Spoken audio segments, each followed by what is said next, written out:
Hello दोस्तों, कैसे हैं आप लोग। तो दोस्तों, पिछली वीडियो में हमने कई क्वेश्चंस के एनालिस किए थे। आशा करते हैं आपको वो सभी अच्छे लगे होंगे। आपने वीडियो देखा होगा। अगर नहीं देखा है तो जाके देख के बार देख लीजिए। कई सवालों के हमने उसमें जवाब दिए हैं। आज का वीडियो भी बहुत महत्वपूर्ण है दोस्तों। आज के वीडियो में हमने विज्ञान के सबसे महत्वपूर्ण जो प्रश्नोत्तर हैं, मान के चलिए छान छान के निकाले हुए हैं, जो कुछ क्वेश्चंस हैं उसको हम आज देखने वाले हैं। ये वीडियो याद करने के लिए आपको पूरा वीडियो, जो सब वीडियो है वो पूरा देखना पड़ेगा। पूरा वीडियो देखना पड़ेगा, तभी आपको समझ में आएगा।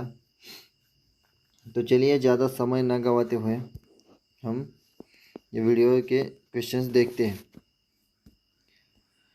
तो देखिए, पहला क्वेश्चन है कि पहला क्वेश्चन है, आँख का कौन सा भाग आँख के रंग को निर्धारण करता है। निर्धारण का मतलब है निश्चित करता है, निश्चित करना।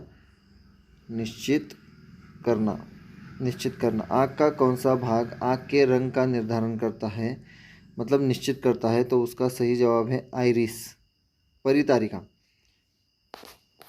चलिए दूसरा देखते हैं। वायुमंडलीय दाब पर क्या प्रभाव पड़ता है जब ऊंचाई बढ़ती है।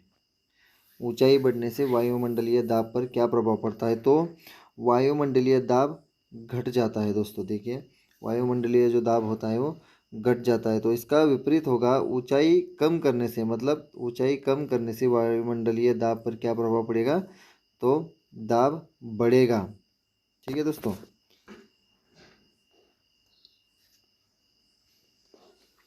आगे का सवाल है, आँख में प्रवेश करने वाली प्रकाश की मात्रा को कौन नियंत्रित करता है। देखिए, आँख में जो जो हमारी आँख रहती है, वो आँख में जो प्रकाश प्रवास करती है, तो उसको रोकने वाले जो होता है अवयव, उसका नाम है पुतली, नेत्र का तारा।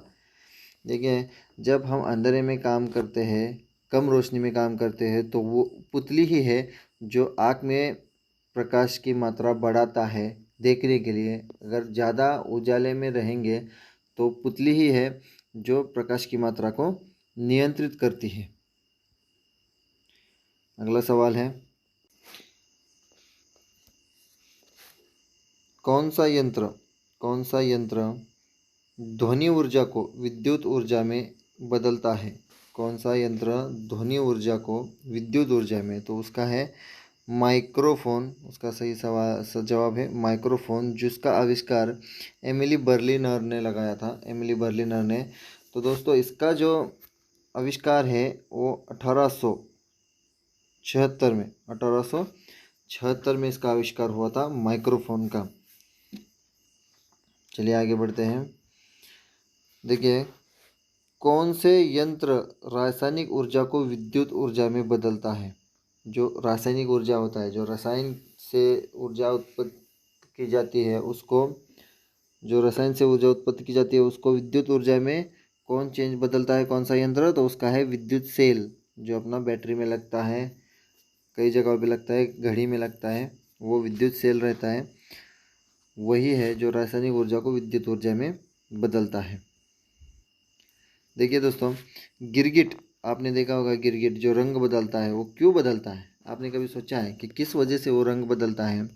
तो गिरगिट जो है, गर्मी सहने के लिए, जो उसके शरीर को गर्मी से राहत मिलने के लिए, गर्मी उसके शरीर को सहन कर सके, इसके लिए वो रंग बदलता है। बहुत ही इम्पोर्टेंट क्वेश्चंस है सब दोस्तों। पूरा का पूरा वीडियो देखिए, तभी आपको पता चल जाएगा। अगर बीच में अगर छोड़ के चले गए तो ये वीडियो आपके कोई काम का नहीं रहेगा, इसलिए पूरा वीडियो देखिए। देखिए आगे का सातवां, गैस रहता है, गैस का प्रसरण के 3 उदाहरण दे दीजिए। गैस के प्रसरण के 3 उदाहरण जो है, खाने की सुगंध, गैस जैसे ही शब्द आपके कान पे पड़ा होगा, मेरे को पता है, प्रसरण करने का गैस तो एक ही आपके मन में आया होगा, फालतू के ख्याल छोड़ दीजिए। खाने की सुगंध, अगरबत्ती की खुशबू और इत्र की महक, ये 3 उदाहरण गैस के प्रसरण के हैं।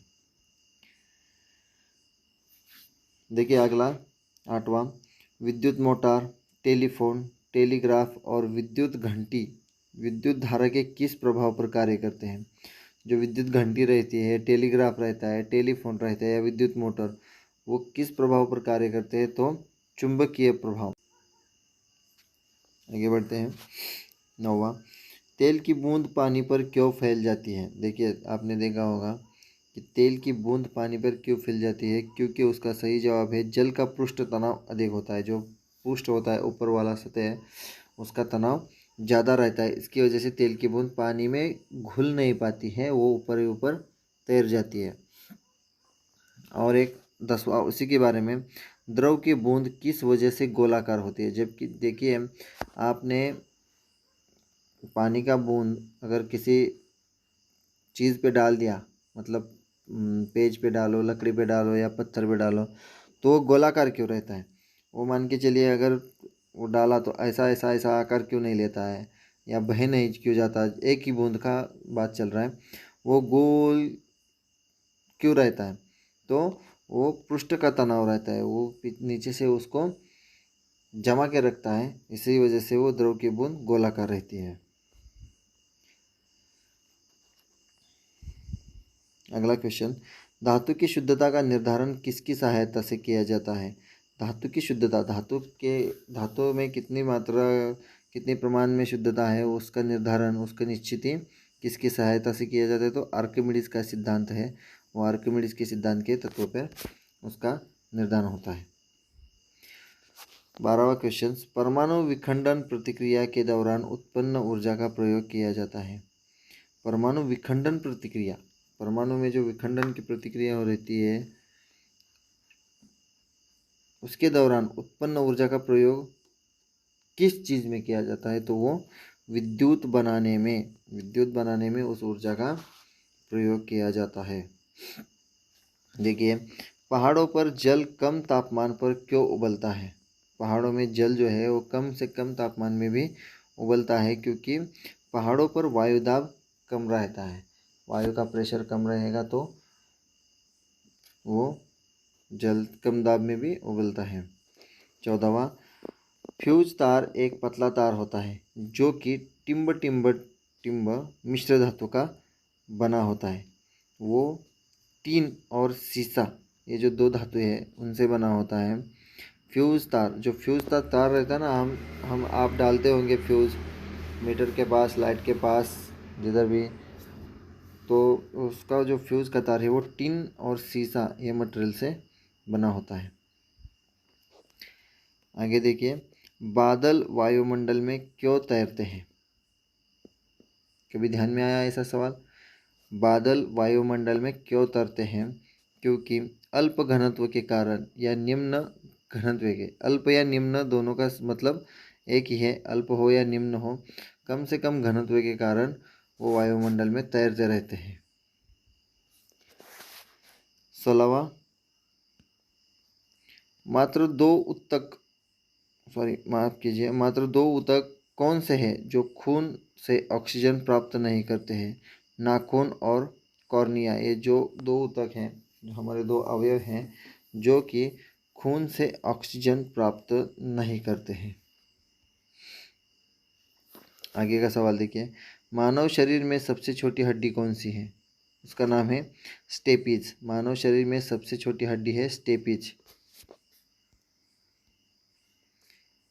आगे देखिए, रेफ्रिजरेटर किस सिद्धांत पर कार्य करती है? रेफ्रिजरेटर जो है वो किस सिद्धांत पर काम करती है? तो द्रव के बाष्पन सिद्धांत पर वो काम करती है। द्रव का जो बाष्पन होता है उसके सिद्धांत पर काम करती है।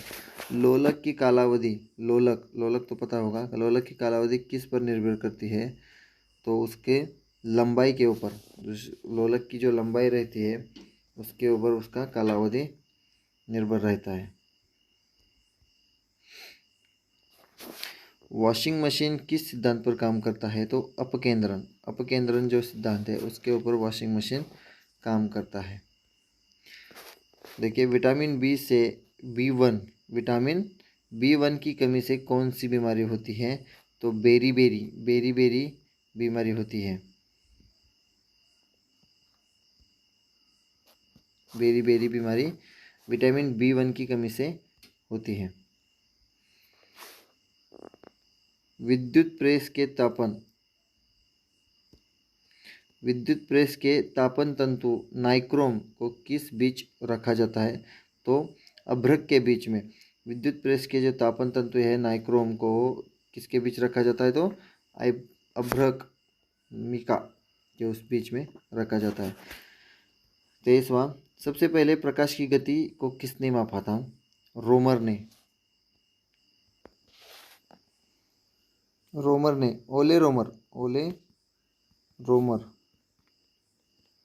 ओले रोमर ने सबसे पहले प्रकाश की गति को मापा था और उसका जो साल था वो साल था 1676 में उसको मापा गया था। आगे बढ़ते हैं।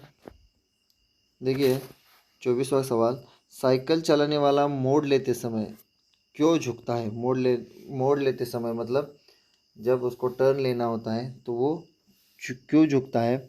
तो वो झुकता है ताकि गुरुत्व केंद्र आधार के अंदर बना रहे ताकि गिरने से बच सके। हमने देखा होगा बैलेंस के आधार पर ये चलता है। गुरुत्वाकर्षण का जो बैलेंस रहता है उसके आधार पर चलता है, वो गिर ना जाए इससे बचने के लिए उसको झुकना पड़ता है। देखिए 25वां, हाइड्रोजन के कितने आइसोटोप होते हैं? हाइड्रोजन के कितने आइसोटोप होते हैं? उत्तर 3 होता है, प्रोटियम, ड्यूटेरियम और ट्रिटियम। ड्यूटेरियम और प्रोटियम ऐसे हाइड्रोजन के 3 आइसोटोप होते हैं। देखिए दोस्तों, ये सभी जो क्वेश्चन हैं अभी हमने देखे हैं वो साइंस के इम्पोर्टेंट क्वेश्चंस हैं, बहुत ही इम्पोर्टेंट क्वेश्चंस हैं। ऐसे और क्वेश्चंस वीडियो के लिए हमारे चैनल के सब्सक्राइब और लाइक ज़रूर कीजिए। थैंक यू दोस्तों।